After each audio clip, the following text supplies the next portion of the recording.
South Wales Writers' Centre is very proud to run this important prize for Australian poetry in collaboration with the Blake Society and with support from Leichhardt Council. And it gives me great pleasure to announce that the winner of the 6th Annual Blake Poetry Prize is Anthony Lawrence for his poem Appellations. And now I'd like to ask Anthony to come to the microphone. Thank you.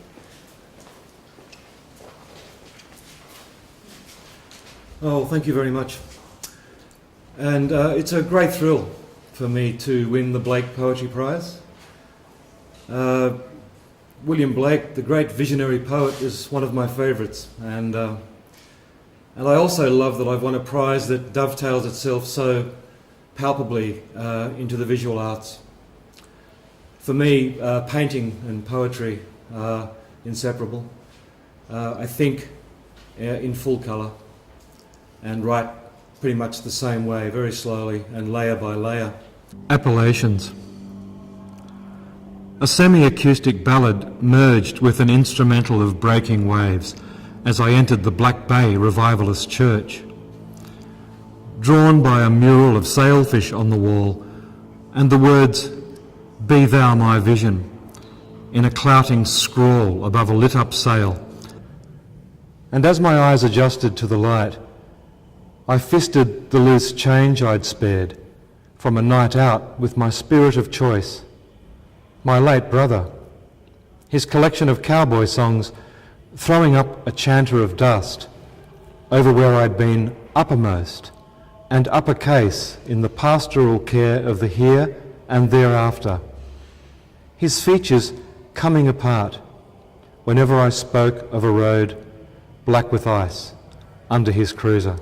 The poem Appellations engages with a sense of mystery and a sense of having never really, the narrator can never really get a fix on, certainly on Western religion, but does have a very strong internal sense of the spiritual as evoked by the literal, as in the sea, the coastal, as well as the physical aspects of the land.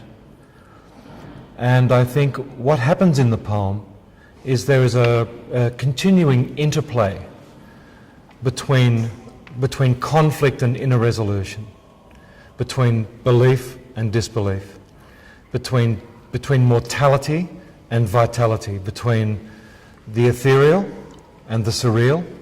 I questioned the cost of a loving name and nature, my brother saying, "Faith, yes, but in the end I needed speed."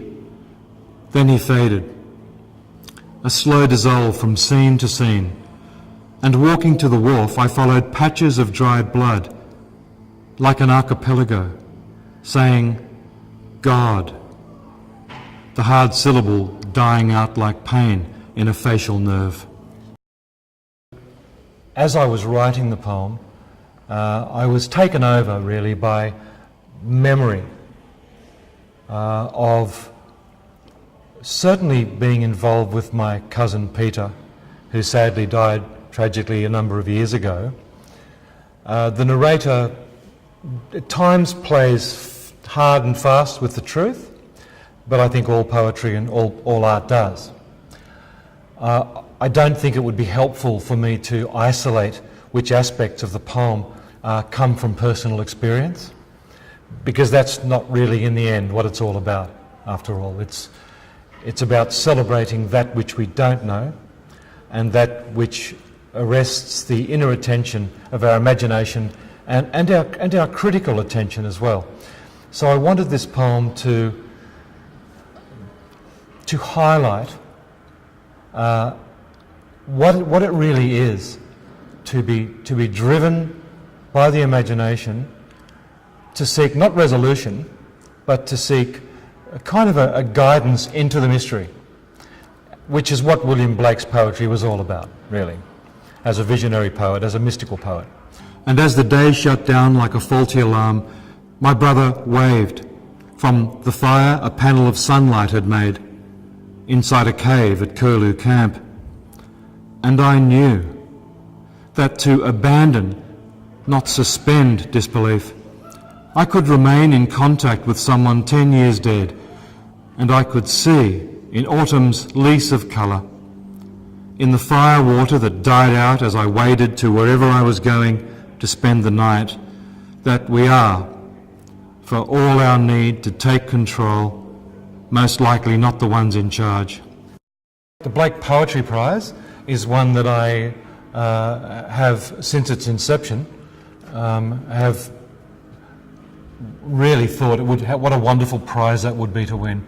I have been shortlisted for it before, which was a great honour.